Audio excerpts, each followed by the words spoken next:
Welcome to y'all, and good to see y'all tonight. Well, I can't really see you, but you can see us. Tonight we have a special guest, and his name is Barry Pollack, and he is a rock and roll record promotion executive since 1968. You talk about a guy who's been here and there and seen it all and done it all. Here he is, ladies and gentlemen, Barry Pollack. How you doing, Barry? How are you, Bob? All Good to right. see you. Good to see you too. I didn't realize that you started as a promotion guy in 1968. Long Wow. time ago. Uh-huh. Long time ago. Back If when back when there was a record business and there was radio.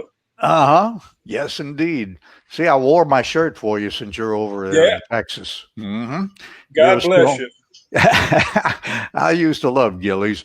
But Yeah. anyway, let me explain something to people who are watching and may not be aware of what a record promotion guy is.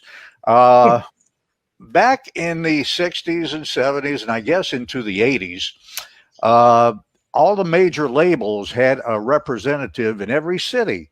And one day at WTIX, well, our day to see the record promotion men was on Monday. And on Monday, they would all herd in and they'd all be sitting in the front office and everything. And they'd all have a stack of brand new records. Now, this is every week, a stack of records. And, one by one, we'd call them in. We'd have to listen to each song. And each time we'd play them and listen to them for the first time, the promotion man would say, "Oh, this is a hit, man. This is a number one hit." Okay. And then we put the next one on. "Oh, man, this is another great hit. This is going to be a number one." So each promotion guy would bring about 5 or 10 every week. And let's see, we had about 10 or 12 promotion men. Yeah. So it was enough to drive us to drinking after a while, but it was fun. We made some lifelong friendships with you guys, and good to see you still hanging around too. Well, thank you, Bob. I appreciate that. And you're exactly right about that. We come in with our wares. Uh, Mm-hmm. I always had a great relationship with you guys at WTIX, the mighty WTIX. Yep, And Mighty 690. I always had a great rapport. Loved you guys. Mm-hmm. It was great, and of course on Mondays it all began about 9 o'clock in the morning when you guys started rolling in, and we always made sure that it would continue until lunchtime for sure, because one of you would have an expense account and would take us all to eat somewhere. There you go. You got that right. So anyway, the ball is yours. Tell them all about your days as a promotion executive in the rock and roll business. And oh, by the way, I want to mention to people too that the record promotion people had a lot of meetings and social things with their acts that were on their label. I mean, if one of their acts was coming to town to have a concert or something, well, not only would the promotion guys give us a lot of tickets, but they'd bring them up to the radio station sometime, and we'd just socialize and take them with us to lunch too. There was a little place Yeah. across the street, man, that we had poor boys on Carondelet Street. And I remember we were over there just from the top of my head with Mark Lindsay from Paul Revere and the Raiders and B.J. There you go. Thomas. And we had a whole bunch of them. So anyway, I'm sorry to interrupt there. I just wanted to let Oh, everybody know what the business is all about. Now it's your turn. well, thank you. Thank you for the big segue there. Like you said, I got into the business in 1968, and I was very fortunate that I started in the business in 1968 with a company by the name of Mercury Records. And Mercury, bless their hearts, were I would like to say that they were run by a bunch of street level people, a bunch of people that knew and loved the music. It was all about the music back in that day. We had there was a lot of old established arts, artists that they had. You know, they had the Platters and Leslie Gore and a bunch of old acts. Well, of course, in '68, that was a long time ago. Yeah. But I started in Houston, Texas, promoting Mercury to all just the radio stations in Houston and San Antonio and all over Texas. And that was before I started coming into Louisiana. But with Mercury, we had one particular artist that I was very, very fond of and always loved working and always loved taking his records around. A fellow by the name of Jerry Butler. Jerry was a tremendous individual. What a class act he was. I don't even know if he's still around among us or not. To tell you the truth, I guess I should have looked it up, but I think he is. Yeah, he went on to be, as I recall, a city councilman up in Chicago in later years. Well, you know something I don't. You know, there but you being the oldie king, you're supposed to know those kind of things. I guess he got tired of touring around and doing concerts. Well, he was a tremendous individual, you know, and before he went solo, he was the lead singer for the what the heck was that? The Impression. The Impression. The Impressions. Yeah. Yes, you're exactly right. Well, and what a tremendous man, and what a tremendous singer he was. And he came into Houston one time, and I picked him up at the airport and brought him to all the stations, and he met a DJ on a R&B station there, KYOK in Houston, by the name of Walt. He was going by the name Walt Shaw then, and he later became Walt Baby Love. Oh yeah, and great DJ. He later went out to the West Coast, was in Los Angeles, where he became a big star out there. But he helped break us a record for us called "Only the Strong Survive," and it's just a tremendous record. And he had another song on that album called "Color Me Father" that was got a lot of airplay here in Texas and did well. But I always fondly remember Jerry Butler. He tried to hook me up with some people and wanted me to come to the islands and work. He owned a record label there. Yeah. And matter of fact, we just lost another singer from Houston today. Johnny Nash. Johnny Nash, yeah.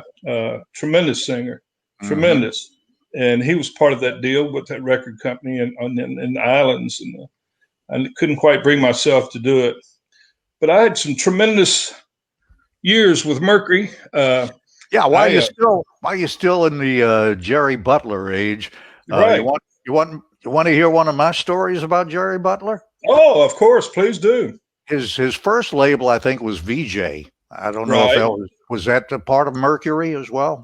No, it wasn't. But I remember the label well. I was Well, he was on VJ back around the early '60s, and Paul and Pollack came around to them, I guess, and they had their song that they wanted to record, "Hey Paula," right. And VJ said, "No, we don't want that song." So they went to whatever label they ended up on. I forget which label they had the hit on, but they moved on and they recorded the song, and it became a #1 hit. And about a year later, in 1964, VJ said, "We made a mistake." So they paired up Jerry Butler with Betty Everett, and they put out "Let It Be Me," and that was supposed to be their answer to Paul and Paula doing "Hey Paula." So there you go. That's my Jerry Butler story. Boy, I tell you, yeah, Jerry was a tremendous singer, had a tremendous voice. He was a tremendous. He was just great to work with, and his song "For Your Precious Love." Good gosh, what a great song that was. Oh yeah, But Mercury, I got to do a lot of things, and then later on, that next couple of years, I started coming into New Orleans, and I got hooked up, started going into the warehouse. Oh yeah, Barry left, and the boys at Beaver Productions, and we had a lot of acts that came in there. That was the first time I saw Rod Stewart. He was with the group we had called the Faces, and it was Rod Stewart and the Faces. Back in those days, Rod was just the lead singer for the Faces. Yeah, Stay With Me. Yes, That and was the name of their song. Boy, the first time I met him was there at the warehouse, and that's back when they were still using metal microphone stands and metal microphones, the real things, God. not those. God. So about the third song, old Rod was out there on stage. He whacked himself upside the head with the whole microphone and the thing, and I thought it knocked him out. I mean, he went flopping around, and everybody was a nervous wreck, and got him back on his feet, and fluffed his hair up a little bit, and he got right after it again. So he didn't miss a beat. It was amazing. We also at Mercury, we had a up and coming act that the powers to be in Chicago sent me to the Houston airport. That's when they had the little airport for the big one back in those days, and sent me out there to pick up a singer by the name of Buddy Miles. Mm-hmm. And Buddy was he was one of a kind. I was out there, and that's when they still had the plane was on the runway, and they let you off the plane. You had to walk to the terminal. And I went out on the terminal to meet Buddy, and here he comes in all his regalia. What a champ he was. And he wanted to go straight to his motel room, so I took him straight to his motel room in Houston. And he lay back on the bed, and he reached in his pocket and pulled out a big old joint of marijuana right out of his pocket and lit it up. And I'm sitting across the room, and there I was, just an old Texas boy, fresh out of college. I'd never seen nothing like that in my life, and I'd never been around anybody like, and he started hitting on that thing, and he waved it. He said, "Come over here and have a hit of this." And I went, and I thought to myself, well, I'm either in the business or I'm not in the business. What am I doing? I'm going to dive on in here. So you mean to tell me there was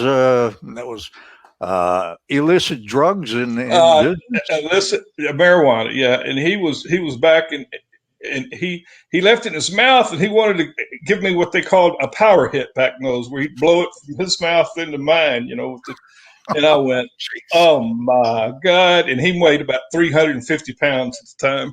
And I went, oh my goodness, what the hell? What the hell have I got myself into? So I just said, well, okay, let's have it. Boy, and he blew it out my nose, out my eyes, out my ears, and everything, And I was officially in the music business. I was officially hanging out with the rock stars, That was a good time back in those days. Yeah, you didn't have to worry about nothing. It was back in the days. We also at Mercury, we had a fellow by the name of Jerry Lee Lewis.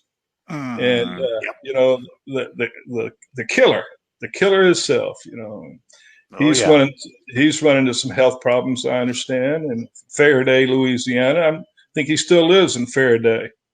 And back in the country, I spent a Thanksgiving. His mama invited me to the house for Thanksgiving, so I went, and we had one heck of a time. I bet they were good people. Jerry Lee was pretty much one of a kind to work with. I was with him in Lake Tahoe one time, and during my Mercury days, he was up on stage going through his routine, and the same guy kept giving him hell. He was sitting about 3 tables back from the stage, just giving poor Jerry Lee all the hell he could think of. So finally, Jerry Lee went through about 4 or 5 songs. Jerry Lee got up, slammed his piano shut, walked to the edge of the stage, looked at this guy, and just stood there and stared at him for a few seconds. And then out of nowhere, he just took off and dove off the stage into Jerry Lee's lap, 3 tables in the Harrah's Hotel. Talking about people screaming and raising hell and hollering. And that was Jerry Lee, the killer. He might do anything at any time, quite the entertainer. Yep. He's about the only one left from the pioneers. Yeah, the original, yes. He was he's with Little Richard passing away and everybody departing, he's about it. That's he's tremendous entertainer, and actually a great singer. And he was as good as a country singer as he was a rock singer. Mm-hmm. You know, So well, you moved on from Mercury to Capitol yeah, Records, huh? I bet you Capitol. got some stories about that. Oh boy, I tell you, Capitol was a real treat. I was been with Mercury a couple of years, and I got a call from Capitol, and they wanted to hire me. And they were coming up with a new plan, and what they did was that they said they were going to hire regional pop radio promotion men all over the country. There was like 6 of us, and we covered went to pop radio stations, the major top 40 radio stations, including WTIX New Orleans, and all the stations, the big stations, Cliff in Dallas, Kilton, Houston, uh, uh, WFIL in Kansas City, WHIL. Well, I can't remember what it was. I used to know every station in America, and now that I'm getting older, I can't remember anything.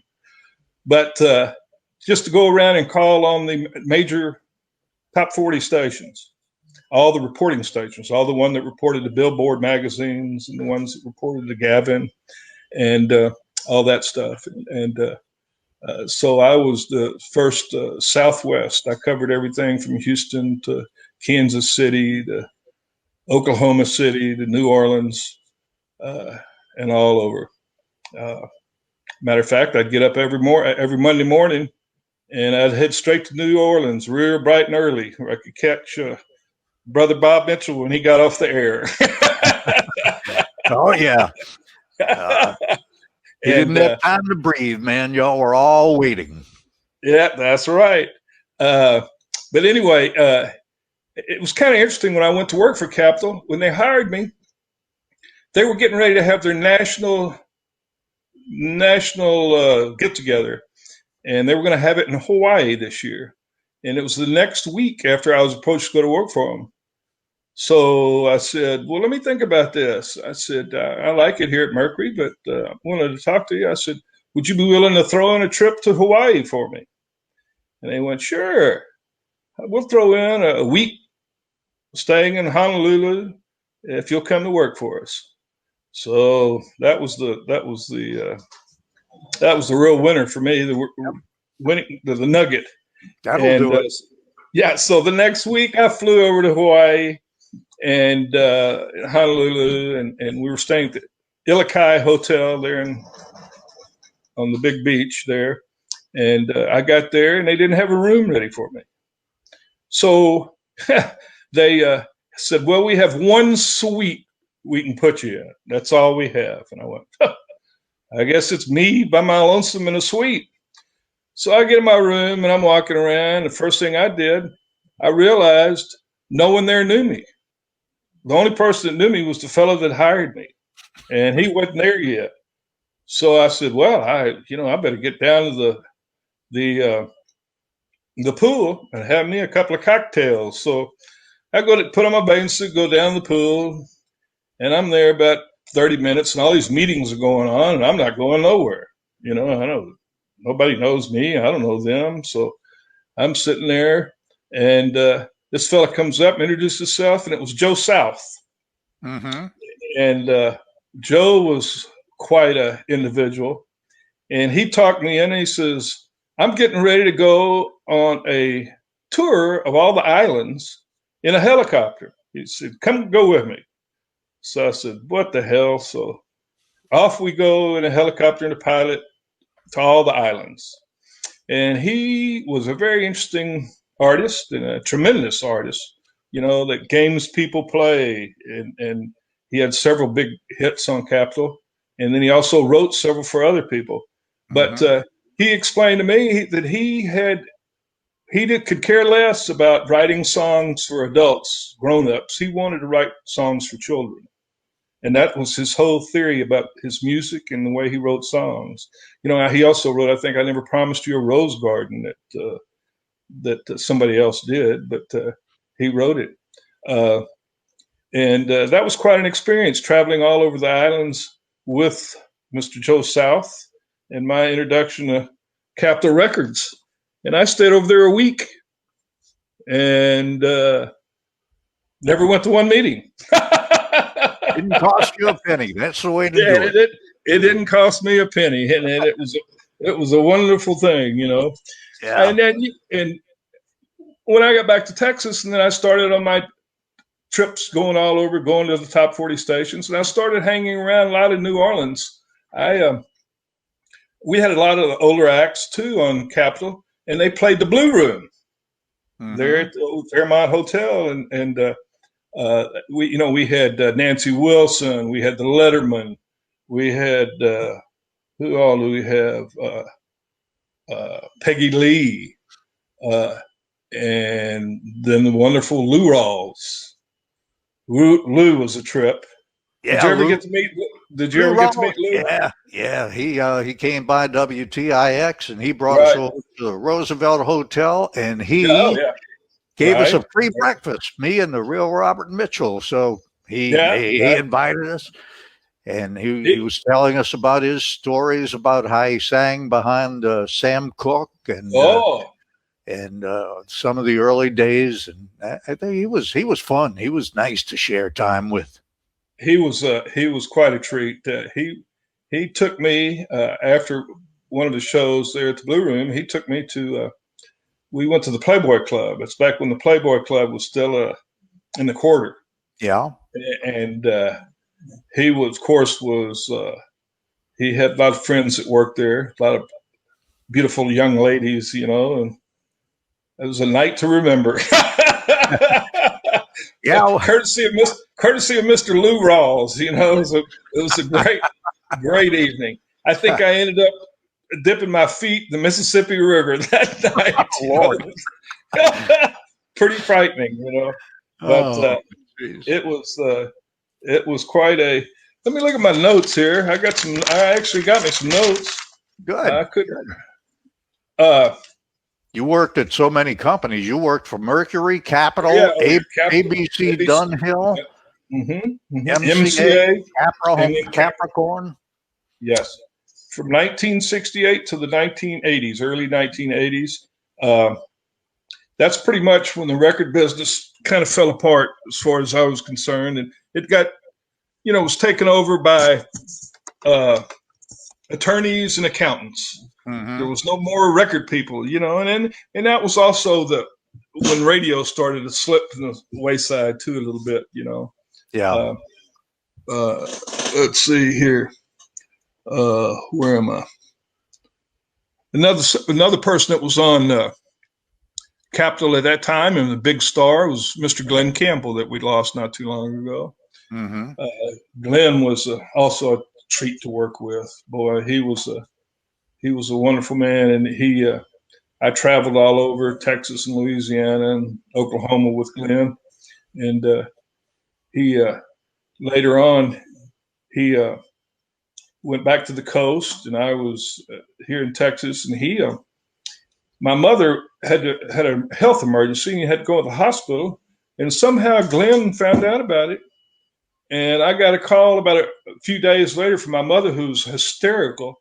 Glenn actually just took it upon himself to go to the hospital and see my mother, and he and his manager, and everybody she was in a room with three others. Everybody went crazy. When Glenn walked in, that's when he had his own TV show, and he was real hot back then. But not a whole lot of acts would do something like that. Take the time and go see a promotion man's mother. Yeah. But he could count on me. I promoted Glenn Campbell records long after I worked for Capitol for free. He had my support forever. Yeah. So who'd you work with at ABC Dunhill? That's where Three Dog Night was. Oh, boy. At one time. Yes. Three Dog Night, at one time was the number one selling musical group in the world. They were selling more albums than anybody and everybody. Steppenwolf too. Yes, Steppenwolf was on that on the label. They were awful hot. We had We had a lot of hot ones. You know, that's when I went to work for ABC, they sent me out to San Francisco and lived out there. And I got my introduction to all the West Coast and the West Coast radio station, the Bill Drake stations and all that. And that was quite interesting. But while I was there in San Francisco, I met a young up and coming person by the name of Jimmy Buffett. And matter of fact, Jimmy Buffett wrote "Come Monday" at my house in San Francisco. No kidding. And I was living right in the heart of the city, and there were so many people out there in radio and in the record business, originally from Texas, and the record labels and the radio stations sent them out there to work, that we actually called the place Austin by the Bay. There was so many people from Texas out in California at that time. Jimmy Buffett, the first time I saw him perform, he was playing a little place north of San Francisco called the Lion Share in San Anselmo, California, which is up the coastline north. And there must have been maybe 12 people in the audience. And he would sit there. And I understand from what Jimmy told me later on, and everything which I found out about him, he used to play in the Quarter a lot in New Orleans. Yeah, that's where he New Orleans and San Francisco, I always felt, had a lot in common. A lot of great music and a lot of great food. Mm-hmm. But there was acts there every week you could go see in the Bay Area. Van Morrison was playing somewhere, the Grateful Dead, or just anybody and everybody, Canned Heat. Anybody and everybody was playing just to some little local clubs there all the time. Carlos Santana. Mm-hmm. Carlos has a brother named Jorge Santana, and he had a group called Malo, and he was as good a guitar player as Carlos was. Mm-hmm. And he never did make it, but they had a hit song too. I think it was called "Everybody's Everything," if I remember. Malo, correctly. Yeah. That sounds familiar. Let's see what I got here.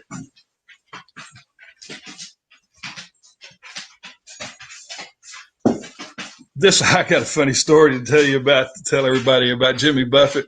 In Los Angeles, he was playing the Troubadour one night, and the person that was our national LP promotion man was a fellow by the name of Bobby Applegate. And Applegate might sound familiar. His daughter was Christina Applegate. Applegate. Mm-hmm. And she became quite successul. But Jimmy was playing so Bobby lined up a young lady to come in there dressed like Carmen Miranda. I don't remember. Jimmy had a song on "They Don't Dance Like Carmen No More" or anymore, and she had the fruit on her head, and it was pretty interesting. But she came walking in the Troubadour, and everybody just cracked up, including Jimmy. He was right in the middle of the song, singing "They Don't Dance Like Carmen No More," and this gal comes walking in there. And he just cracked up, and everybody did also. Well, later that night after his show, we decided he wanted to see the sun come up. So I had a VW convertible, an orange VW convertible. And me and Bobby Applegate and Jimmy Buffett pile up in this convertible. And we head off for the coast to watch the sun rise on the beach. And while we're out there, they want to go swimming in the surf. So they go running out there, diving. And this is after God knows how many tequila shots and cold beers we had. And so Bobby dives in the surf, and he starts mumbling. He's coming back to the VW, and he's mumbling something. He keeps mumbling. And I asked him, I said, "What is it, Bobby?" And he goes, "I knocked my teeth out." And he dove in the surf, and the water was so shallow that he hit his face first and knocked his front teeth out. Oh, and so Jimmy and I had to take him to the emergency room to get his teeth carved out of his mouth. There we are. What a wonderful. Those were the days. Those were. You So know, who'd you work with over at MCA now? well, MCA, Bob, there was a lot of people, you know, on MCA. Once again, I found myself spending a lot of time in Texas and in Louisiana. Is somebody beating you up over there by any chance? Oh, that's my. I have boxers. I have a couple of boxer dogs. You know. They must be. This boxing. is their house. This is their house. I only hang out here every once in a while. You know, they only share it with me. I got All big right. dogs. I know you got little dogs, so you know you got a house shoe. I was just wondering, going back to your story about MCA. No, and what I was going to tell another warehouse story. I was over the warehouse with there in New Orleans with Leonard Skinner. And every time I'd see Ronnie Van Zant, the lead singer for Leonard Skinner, he'd ask me about my MCA belt buckle. MCA had come out with a plastic belt buckle. You know, it's just a cheap buckle with the rainbow across it, the MCA logo. And he'd ask me about that. And I'd say, well, you know, and he goes, I said, they didn't send you one, which was kind of strange to me because they opened every show with a song called Working for the Man. And it was them working for MCA Records is how they looked at it, you know. Mm-hmm. Working for the Man. Looked like they would have sent them all kind of belt buckles. Well, they didn't. Yep. And I said, no. So I called LA and I talked to the powers that be. And I said, you need to send these guys some belt buckles. I said, Ronnie Van Zant's driving me crazy wanting a belt buckle. So I ran into him and saw him in San Antonio, Texas. And I walked in. First question he goes, where's my belt buckle? And I go, well, I said, Ronnie, let me tell you something. I said, if they don't send you one by the next time I see you, I'm going to give you mine. I said, that's it. I'm going to just give you mine. So he said, okay. So a month or so goes by and they're back at the warehouse in New Orleans. And I go in and first thing he does is look at my belt buckle and he goes, well, they never have sent me a belt buckle. And I said, that's it. So I just took my belt off, my buckle off and handed it to him. Well, he in turn takes his belt off and the belt buckle and everything and hands it to me. And he says, I can't take your belt buckle without giving you something. So he gave me his belt. It was all leather tooled. And his belt buckle was silver, sterling silver.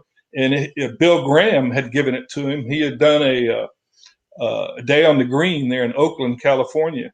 And it had a Confederate flag tooled in the silver and his name, Ronnie. It said Ronnie. And on the back of the belt buckle was engraved, you know, down the green, da-da-da-da-da-da-da-da. And I treasured that belt buckle and belt for years and years and years. And I was going to give it to the Rock and Roll Hall of Fame. And I kept all my stuff, all my pictures and gold records and all my treasured stuff in business. And I kept it at my mother's house here in Texas because I knew it'd be safe. And I was moving around so much. And I'll be doggone if her home didn't burn to the ground. And all I had went with it. You know, all my albums, all my pictures, all my photos, I had 4 or 5 gold records, and it all went away. Well, so that's a shame. Ronnie Van Zant, that's the MCA. I was going to tell you something else. Go back to my ABC days. We had we had distribution on Duke Peacock also, which was old R&B labels out of Houston. Yep, Bobby Blue Bland, right? Bobby Blue Bland, yeah. Mm-hmm. 2 Steps from the Blues, still my all-time favorite album. If you like music, go out and don't have it. For goodness sake, get you a copy of 2 Steps from the Blues. There's nothing like it. But anyway, we had Bobby. Bobby was playing at the Whiskey A Go-Go in L.A. in Hollywood there one night. And I was seeing him, and I had a big old table, you know, close to the stage, and I had it saved for all these radio people going to come. Well, come to find out, there was another big show in town happening, and all the big shots from the radio stations went to it. I think it was for Bruce Springsteen. Well, there I was sitting at this big table, and I looked up, and here comes this couple, sat down with me. I said, "Is it all right if I sit down on this guy?"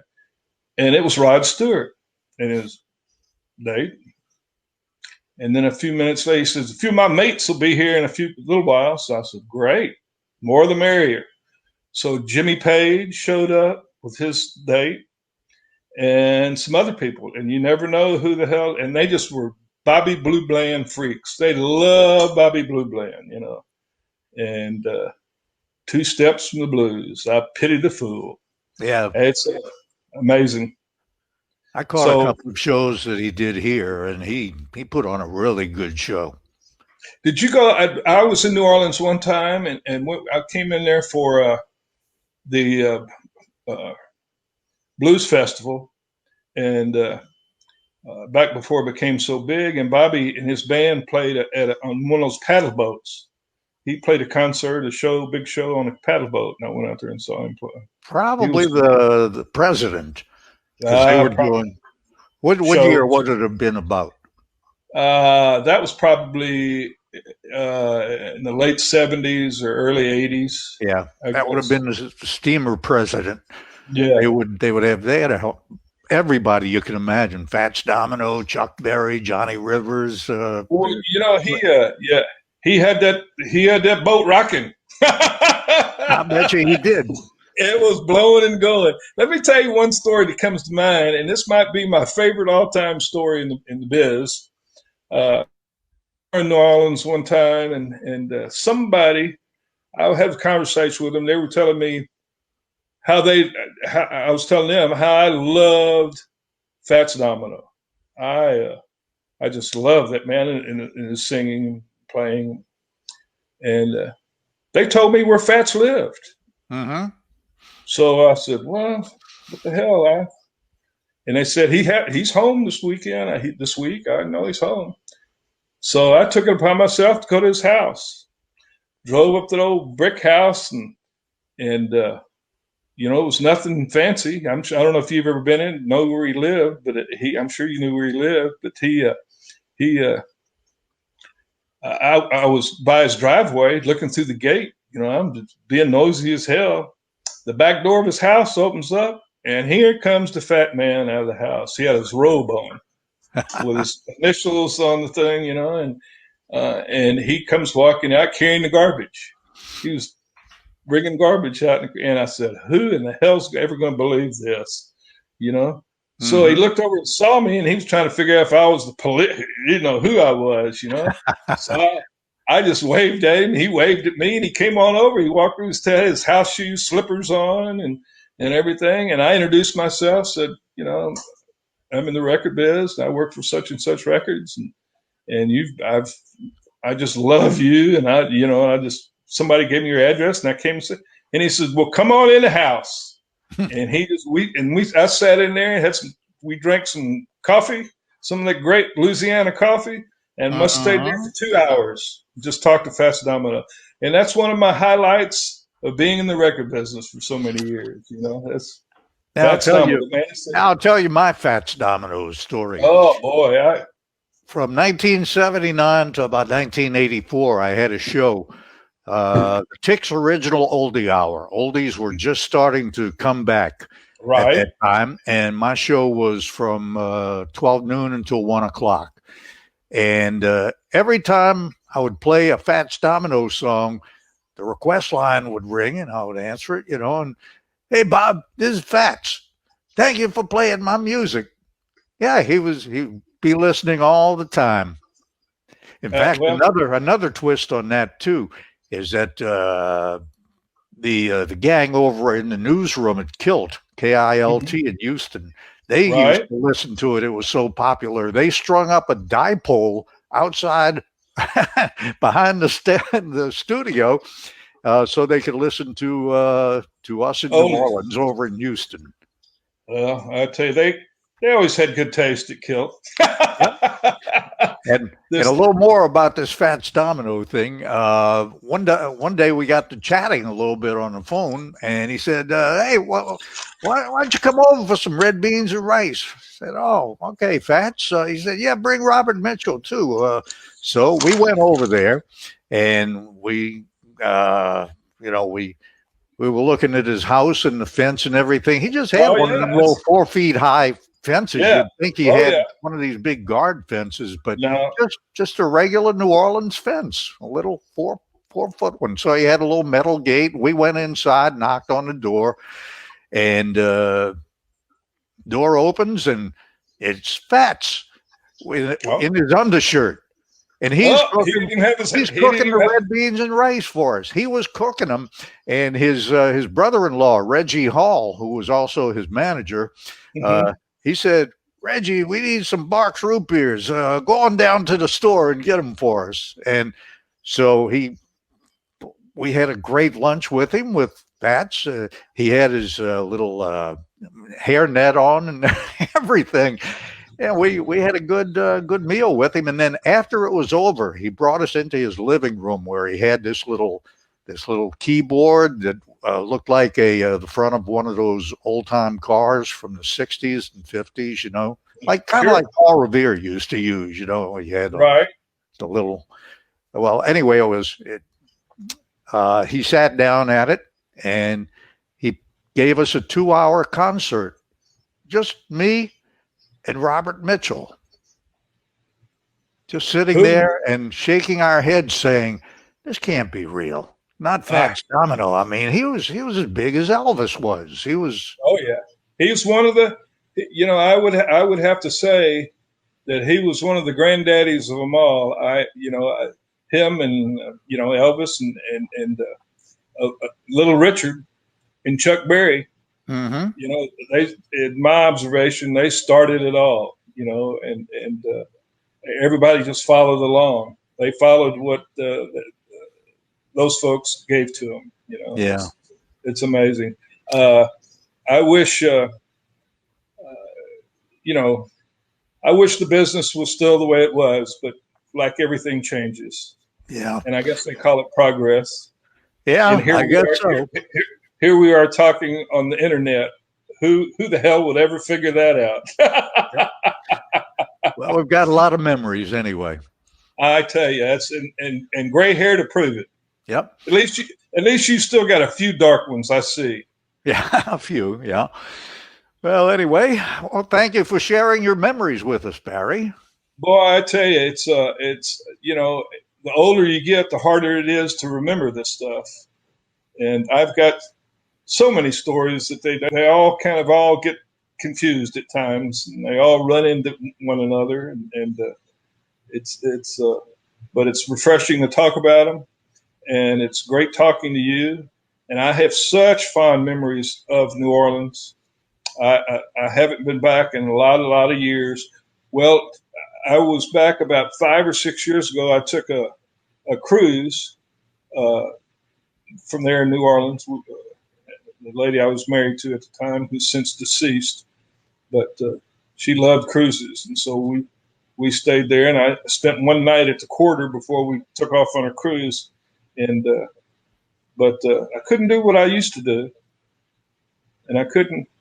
New Orleans is one of a kind. Yeah, it is. And hopefully, I understand you guys have another storm might be hitting your way. Yeah, hopefully it won't.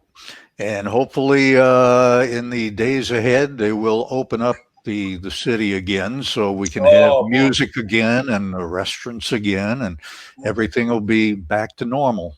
We were talking about that the other night. And it's so sad. It's so sad.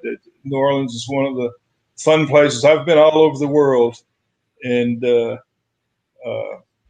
I'm sure New Orleans is one of a kind. Yeah, it really is. Well, Barry, thank you for dropping by. I really appreciate you sharing all this with us. It was fun. Well, I think as soon as I go to bed tonight, it'll be rushing in my head. Why didn't I tell them about this? And why didn't I tell them about that? Of course, there's a lot of things you can't talk about. So I've but, heard. So I've heard. but I enjoyed it, and I enjoy listening to your shows. I enjoy listening. I'm still I'm still an oldie freak. You know, I love those music from the 50s and 60s. Good. There's Well, I know you're one of our members on Oh yes, yatradio.com. I listen And, to it from time to time. I sure do, and and it's we'll yeah, try to get you some more listeners.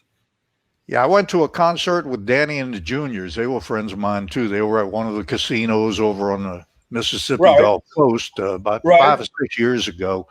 Mm-hmm. And after it was over, I got to talking with Bobby and Frank Mm-hmm. and Joe Terry, and they were lamenting about where's all the music going? Where's no, there weren't any oldies stations at the time, and the music was just like gone forever, and it was at that meeting with them that I decided, and I told them, I said, I'm going to do something, and at least I'm going to do my part and see what what I can save from back in those days, the memories and the music. So with videos like this, we'll have the memories, and on the other hand, I'll play the music, which it plays 24/7, and we're going to keep it alive as much as we can and show everybody of today, the younger people, what they missed. They missed some good times. Well, I'm happy to hear that, and there's, like I said, there's nothing like the music. I still get a craving to hear "At the Hop" every once in a while myself. Mm-hmm. Oh yeah. And it's just, and I don't know if I'm sure you're aware of this, that the production of records of LPs is up. The first time this past year, it overcame CDs. So vinyl is back. There is nothing that sounds like vinyl. Don't let anybody kid you. They can talk about all this stuff, and it's with that vinyl and with that little hiss in it. There's nothing like it. Yep. Just slap on an album, get you a good needle, and get after it. This is 2020. Anything can happen, and vinyl is back. Who would have thought that? All right, Barry. Well, thank you very much, and we're going to have to do this again, part 2. I'm all for it, and I'll come up with some new material. All and right. maybe someday I'll grab some of our old friends and head to New Orleans, and we can all get together for lunch. Good. We'll be waiting. Thanks a lot. Thank you, Bob. Okay.